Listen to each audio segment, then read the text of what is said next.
out of here. This place is dangerous, for Christ's sakes. Nobody eats this frickin' food. Bar Rescue, the popular TV show where bar expert Jon Taffer helps struggling bar owners fix their businesses, quickly became a hit with a loyal following. But behind the scenes, not everything went smoothly. Over the years, some bar owners have taken legal action against the show. While some of the lawsuits claimed that the show hurt their businesses, other controversies included a fatal shooting. These issues raised questions about what really happens when the cameras stop rolling. Curious about the real reason the show was sued? Join us to find out. Hello, I'm John. Hi. I'm here to save you. And this is Jen, one of the best chefs in America, has worked with me a long time. We're outside watching them cook burgers. Those burgers are going to go to your guests right now. Look at this. This is what you're serving people? What the hell is wrong with you guys? Bar Rescue premiered on July 17, 2011, and it is safe to say the show has been involved in more legal cases than any other reality TV show in the last decade. However, among its legal controversies, none topped the lawsuit between Dr. Paul Wilkes, co-owner of the Sand Dollar Lounge, and Jon Taffer. You see, in 2014, Dr. Paul T. Wilkes filed a lawsuit against Jon Taffer, his wife Nicole, and the show's production company. The lawsuit alleged assault, battery, intentional infliction of emotional distress, and civil conspiracy during the filming of the Bar Rescue episode titled "Don't Mess with Taffer's Wife." In the lawsuit, Dr. Wilkes explained that he was asked to act like a bad bar owner for the sake of the show. He said he was told to make rude comments to Nicole Taffer, even though he was uncomfortable with it. During the episode, Jon allegedly stormed into the bar, confronted Wilkes, threw drinks at him, and ripped his shirt. Wilkes claimed that this incident and how it was shown on TV made him look like a disrespectful and unprofessional person. After the episode aired, he said he dealt with stress and anxiety. He also claimed the producers never warned him that things would get physical or that his real-life career could be affected by the way he was portrayed. However, the production team argued that Wilkes agreed to everything when he signed the filming contract. They also said the show had legal protection under free speech laws and that Wilkes couldn't sue because of the agreement he signed. After some back and forth in court, the judge ruled that the issue needed to be handled in private arbitration, not in open court. After 3 years, the case was quietly settled and dismissed in 2017. While the specifics of the settlement weren't shared with the public, the episode "Don't Mess with Taffer's Wife" was pulled from television and streaming platforms. But the production company never gave an official public comment on the case, and Dr. Wilkes also didn't make any public statement. Although the show has helped many bars over the years, this case became one of the show's most talked about legal troubles. However, this wasn't the only time the show was involved in a controversy. In March 2016, the show's host was involved in another lawsuit. The backstory was that a former employee, Wong, filed a lawsuit against Jon Taffer at the district court in Nevada. Wong was hired in April 2015 to work as a project manager. However, by August of that same year, he was fired.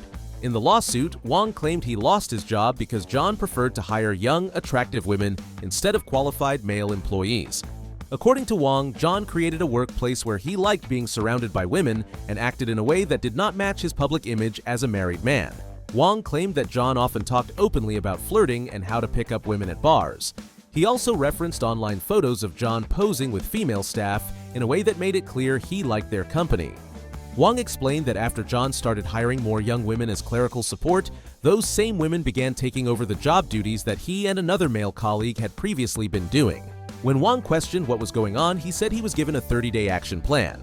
He believed this was a deliberate attempt to force him out of the company. Soon after, he was assigned technical tasks like coding for the Bar HQ app, which was not part of his job or expertise. He said these assignments were impossible for him to complete, and it seemed like they were given to him on purpose so he would fail. After the 30 days were over, both Wong and his male co-worker were fired.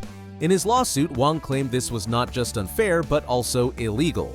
He also said he was not paid the overtime he was owed while working long hours.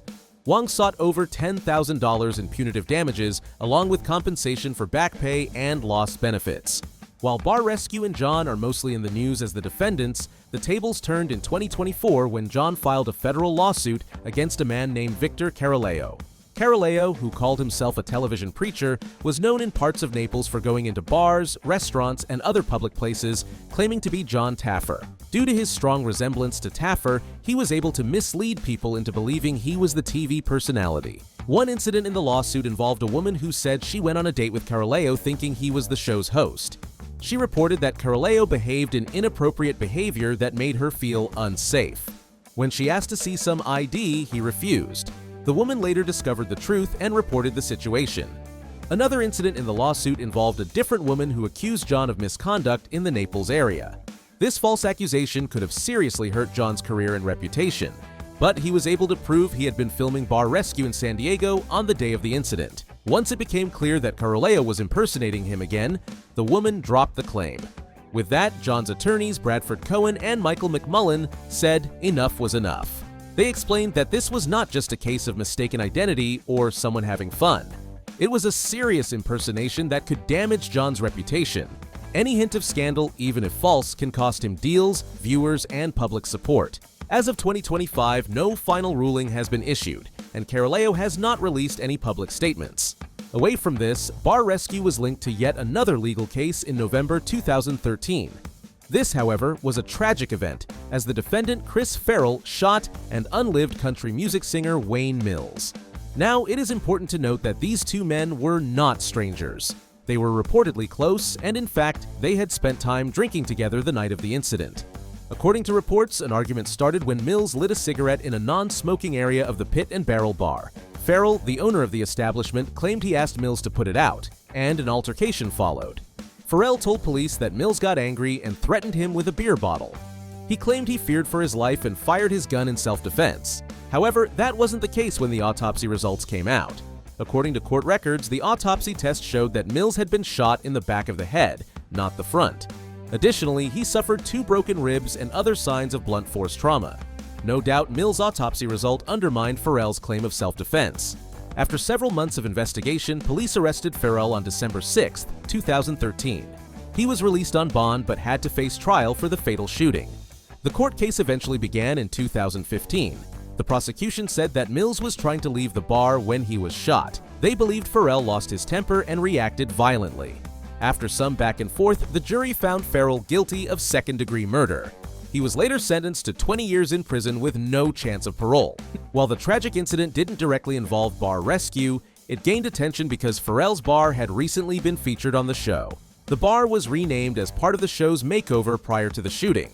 In fact, the episode Music City Mess was scheduled to air just a day after the shooting.